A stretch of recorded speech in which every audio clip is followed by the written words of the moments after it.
कि परमात्मा अपने उस किरदार को चुनता है जो नेतृत्व करेगा, तो उसके अंदर नेतृत्व की वो क्षमता भी तो हो, उसका कैरेक्टर भी तो हो। हमें कुछ गलत माइंडसेट से बाहर निकलना पड़ेगा। ये मेरा वाला, ये तुम्हारा वाला, इन चीजों को छोड़ करके चलना पड़ेगा। स्वामी जी, मैं चाहता हूँ कि आप हमारे देश के प्रधानमंत्री यानी कि नरेंद्र भाई मोदी जी के बारे में कुछ बताइए। सबसे पहले नमस्कार।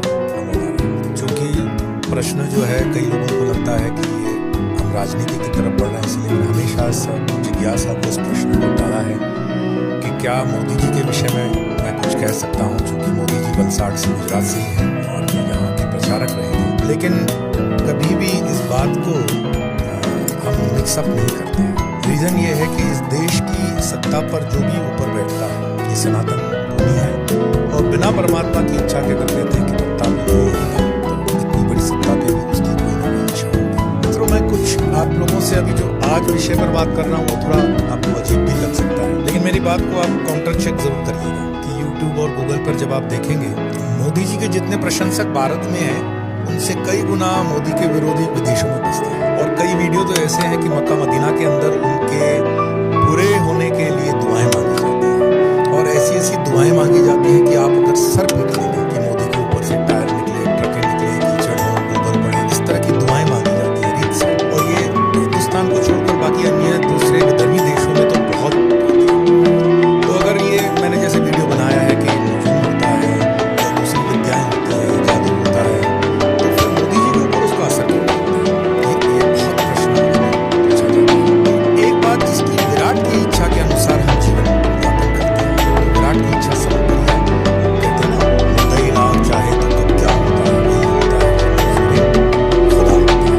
मैं जिन दिनों पिछले वर्ष गुवाहाटी में कामाख्या जी में प्रवास कर रहा था, तो मुझे ऐसे कुछ संतों के साथ मिलने का सौभाग्य मिला जो पिछले 2002 से बगला मुखी का यज्ञ संख्या एक हाथ नहीं है। आपको इस समय कुछ कारणों वो लोकेशन और इसलिए नहीं बता रहा हूँ कि यज्ञ में हमेशा से जो पतित आत्माएं होते हैं, शैतान होते हैं, बदले डालते हैं, हमारे शास्त्रों में भी हड्डियाँ डाल देते हैं। तो विधर्मी उस यज्ञों को डिस्टर्ब करने के लिए प्रयास करेंगे, लेकिन मैं इतना कह सकता हूँ कि कामाख्या की उस पावन भूमि पर मोदी जी के लिए कई संत बगलामुखी जी का सतत यज्ञ कर रहे हैं। फिर पिछले दिनों जब मैं गिरनार में था, तो मुझे वहाँ गिरनार में भी प्रेरणा से बाबा जी के उन संतों से मिलने का सौभाग्य मिला जो मोदी जी के लिए वहाँ पर भी यज्ञ कर रहे थे। योगी जी तो योगी जी हैं, उनकी तो परंपरा है, मतलब नाथ संप्रदाय की परंपरा बड़ी ऊंची परंपरा है। लेकिन चूंकि हम बात कर रहे हैं आज नरेंद्र भाई मोदी जी की, तो आप सबको पता भी होगा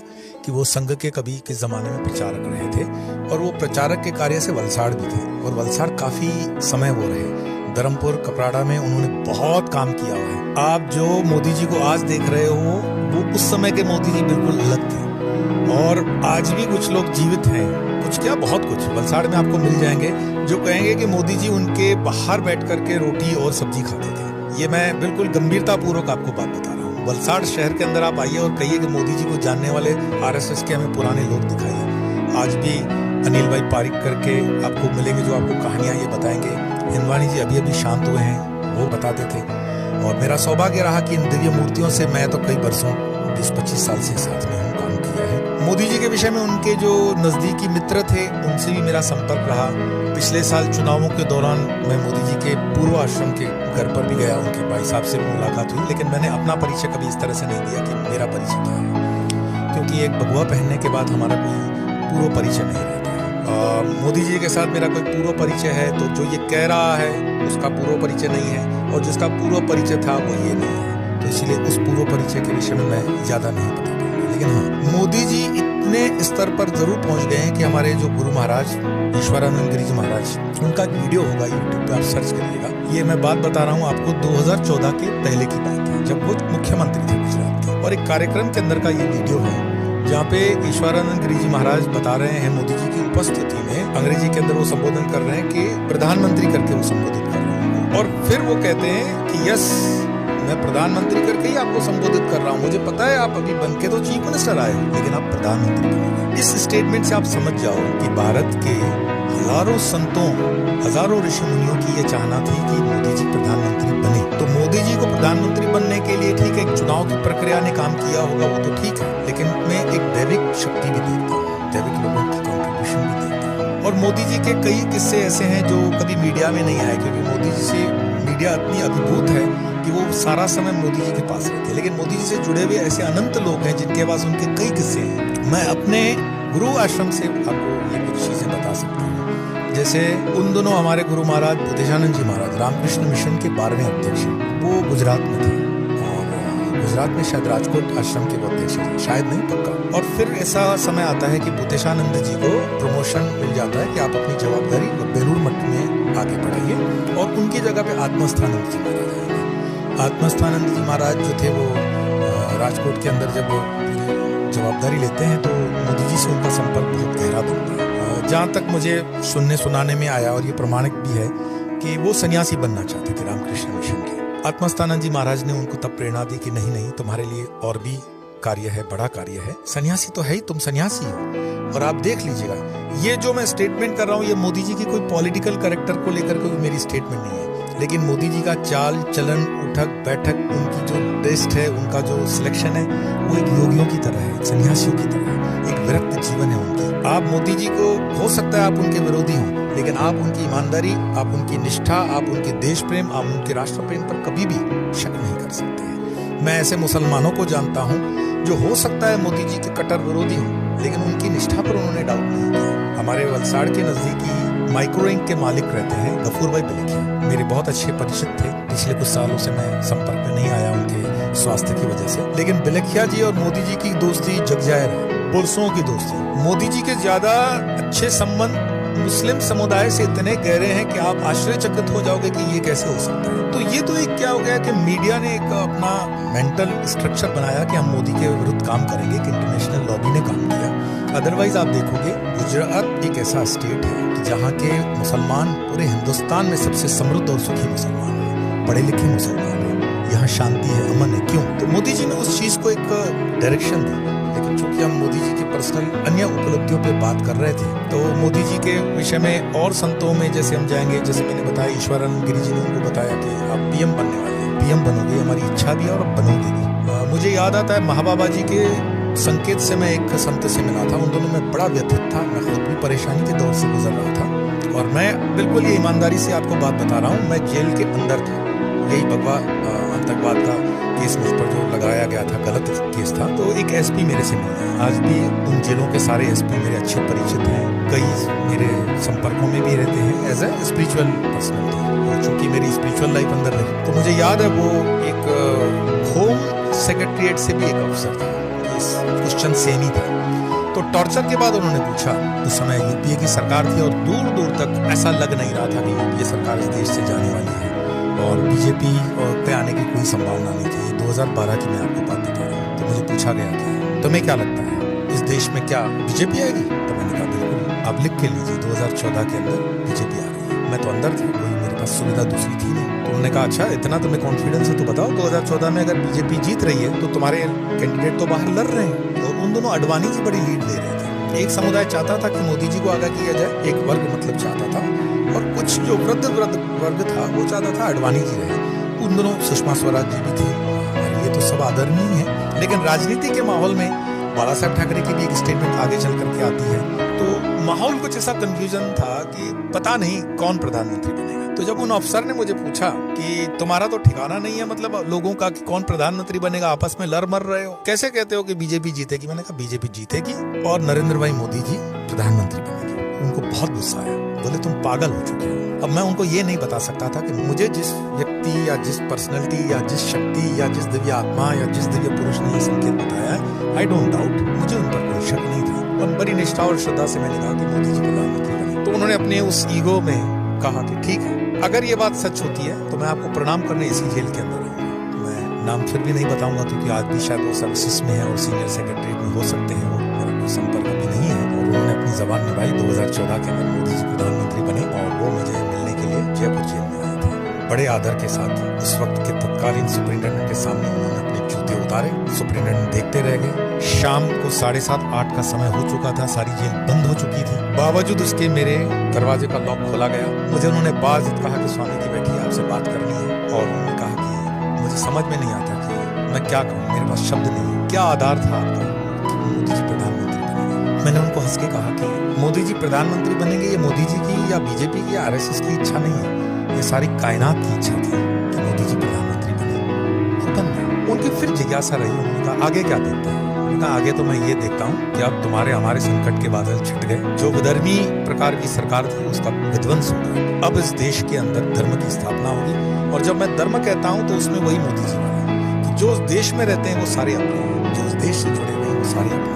हमें कुछ गलत माइंडसेट से बाहर निकलना पड़ेगा, ये मेरा वाला ये तुम्हारा वाला, इन चीजों को छोड़ करके चलना पड़ेगा। और अध्यात्म यात्रा के अंदर कोई भी जो जेन्युइन संत होता है या फकीर होता है, उसके लिए धर्म एक उसकी साधना का मार्ग हो सकता है, लेकिन ये जो खाने में बांटने वाली चीजें होती हैं ये एक सही सन्यासी या सही संत के लिए नहीं होती है। पर इसका मतलब ये भी नहीं है कि वो निर्माल्य होकर के अपने धर्म पर होने वाले जुल्म को सह लेगा, गलत के लिए बोलेगा नहीं, सर्वधर्म सम्मान है तो कुछ भी उस तरह का नहीं होता। जो सत्य है उस सत्य के साथ हम खड़े रहेंगे, कारण धर्मो रक्षते अब धर्म सत्य के साथ रहता है। तो मोदी जी का संक्षिप्त में अगर मैं बताऊं, एक हमारे नरियाद के उनके मित्र थे उस जमाने के, मैं संतराम मंदिर रामदास जी महाराज की कृपा में रहा और उनके माध्यम से उनसे मेरी मुलाकात हुई थी। वो मुझे पता था कि वो मोदी जी के बहुत पुराने मित्र रह चुके हैं। अब तो वो शरीर में नहीं है, गाड़ी उनकी सरनेम थी, वकील भी थे वो पेशे से। मैं उनके घर रुक चुका हूँ 2 रातें। अच्छा पुराना हवेली वाला मकान था उनका संतराम मंदिर के विस्तार में। तो मैंने कहा मोदी जी के उन संस्मरण को हमारे साथ शेयर करिए कुछ। उन दिनों जिन दिनों मोदी जी कुछ विशेष नहीं था, तो बोले उनका सेंस ऑफ ह्यूमर, उनके शब्द का चयन, उनकी स्पॉन्टेनियस जो एक कला है, मतलब वाणी से लेकर के, वर्तन से लेकर के, विचार से लेकर के, उनके वैराग्य से लेकर के, आप शब्द बताते जाइए और एक एक शब्द उनके जीवन में उतरता है। वो ऐसे व्यक्तित्व है। मैंने कहा क्या लगता है ये जो सीक्रेट है उसका क्या हो सकता है? तो उनकी बातों से मुझे लगा कि he is a man of character. आप मोदी के विरोधी हो सकते हैं, लेकिन मोदी जी के कैरेक्टर में आप एक भी 0.001% भी आक्षेप नहीं कर सकते। और बड़े बड़े धुरंधर विरोधी विपक्षी दलों के नेता इस चीज के लिए ललायत होते हैं कि मोदी जी के कैरेक्टर पे हम कुछ कर सके। आप कुछ भी हल्की बातों का कमेंट कर सकते हो, लेकिन मोदी जी का कैरेक्टर इतना पावन है।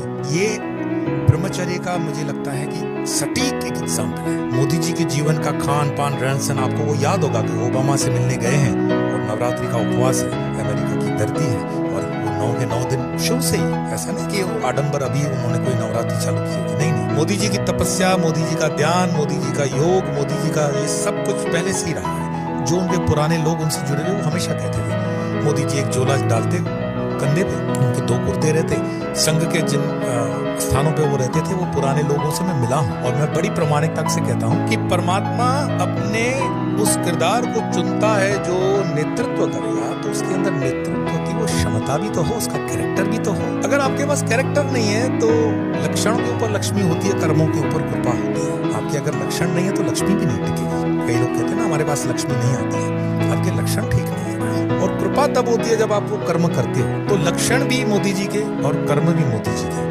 उस पर आप कभी डाउट नहीं कर सकते।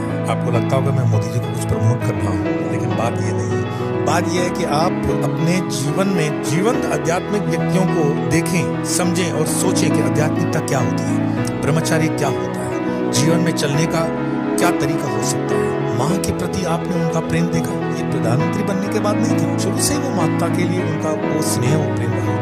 और माँ का भी आपने कैरेक्टर देखा होगा।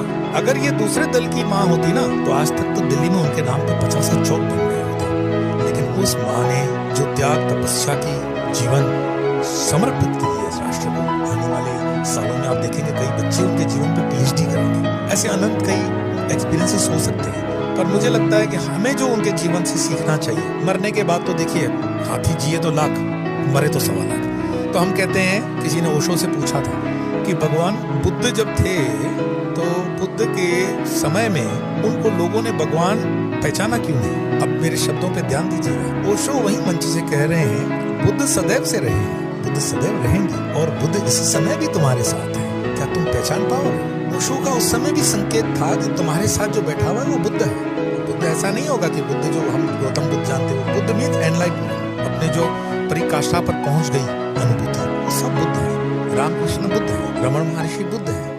तो हम उन बुद्धों को तब मानते हैं जब वो मर जाते हैं। पंचभूतों का शरीर छोड़ जाते हैं। मर जाने का अर्थ है पंचभूतों का शरीर छोड़ दिया, चाहे वो उत्तर के हों, दक्षिण के हों, पूरब के, पश्चिम के हों। ये भूमि तो संतों की, महंतों की भूमि रही है। एक एक गांव में आपको ऐसे ऐसे किस्से सुनने मिलेंगे। मैं इसके लिए हमेशा युवाओं को बोलता हूँ कि कमा तो लोगे तुम जीवन में, थोड़ा सा इस देश को भ्रमण करके देखो, थोड़ा सा इस गाँव की दूरियों को चाट कर देखो, अपने सर पर लगा कर देखो, इस देश की नदियों का पानी पी के देखो। तुम देखो ये देश कितना महान है। मैं विदेशों को छोड़कर यहाँ क्यों बसा, क्योंकि इस देश से महान कोई देश है नहीं। और फिर ओशो के शब्दों का मैं सहारा लूं कि जब जब भी तुम्हारी आध्यात्मिकता ऊंचाइयों को छुएगी, तुम दुनिया के किसी भी हिस्से में रहोगे, तुम्हें हिंदुस्तान आना पड़ेगा, भारत आना पड़ेगा। कभी पाकिस्तान वाला विस्तार भी वो हमारा आध्यात्मिक विस्तार था और आज भी है, भविष्य में हो जाएगा, वो भी उतना ही आध्यात्मिक रहा। लेकिन कुछ पलित आत्माओं ने वहां पर गंध फैला रखी है। बांग्लादेश का तो सुनो राजधानी ढाका है, माँ ढाकेश्वरी के नाम पर ढाका, तो चैतन्य भूमि है, शक्तिपीठ है। श्रीलंका में जाइए, राम की भूमि, श्री रावण की भूमि। मैं श्री रावण बोल रहा हूँ, बड़ी गंभीरता से बोल रहा हूँ। आप रावण जला करके जो देखते हो और तमाशा लेते हो, ये अपशगुन करते हो। कभी भी रावण जलता हुआ मत देखना, क्योंकि रावण की जलते हुए देखने की आपकी काबिलियत क्या है? महापंडित है। उस महापंडित के आदर में हाथ जोड़कर खड़े हो जाओ, जिसकी मृत्यु का कारण स्वयं श्री राम बने। साधारण नहीं हो सकता। इस तरफ जाइए, चाहिए नेपाल, गोरक्ष की भूमि है। आज भी गोरक्ष के नाम से गोरखे होते हैं, गोरखा समुदाय गोरक्ष के नाम से शक्तिपीठ है। तो ये भारत का जो मानचित्र है अपने आप में पूर्ण रूपेण एक ज्वलंत प्रज्वलित शक्तिपीठ है। और यहाँ पर पैदा होने वाला ब्रह्मानंद जी, जैसे महाराज कहते हैं रामकृष्ण परमहंस के मानस पुत्र, कि वृंदावन और काशी में अगर किसी का कुत्ते का भी जन्म होता है ना, वो जन्म भी तुम्हारा ऋषियों के ऊपर का जन्म है। एक भूमि ऐसी है, यहाँ का अगर तुम जूठा अन्न भी खा लोगे ना, तीर्थों का पावन हो जाओगे। यहाँ की नदी में बहता हुआ एक एक बूंद बूंद पानी अमृत है। यहाँ की चलने वाली पवन में गीतों का जो चलता है, भागवत रामायण की चौपाइयां हैं। तो ये इस देश की विशेषता है। मैंने मोदी जी का मात्र इसीलिए उल्लेख किया ताकि इस शरीर में आप जो कहते थे कि किसी से दिव्य पुरुष के दर्शन करें, मोदी से स्टार्ट किया और कई ऐसे महापुरुषों को आपके सामने लाऊंगा जो शरीर में समय आपके पास है। आज इतना ही, फिर मिलेंगे इसी चैनल पर। स्वामी।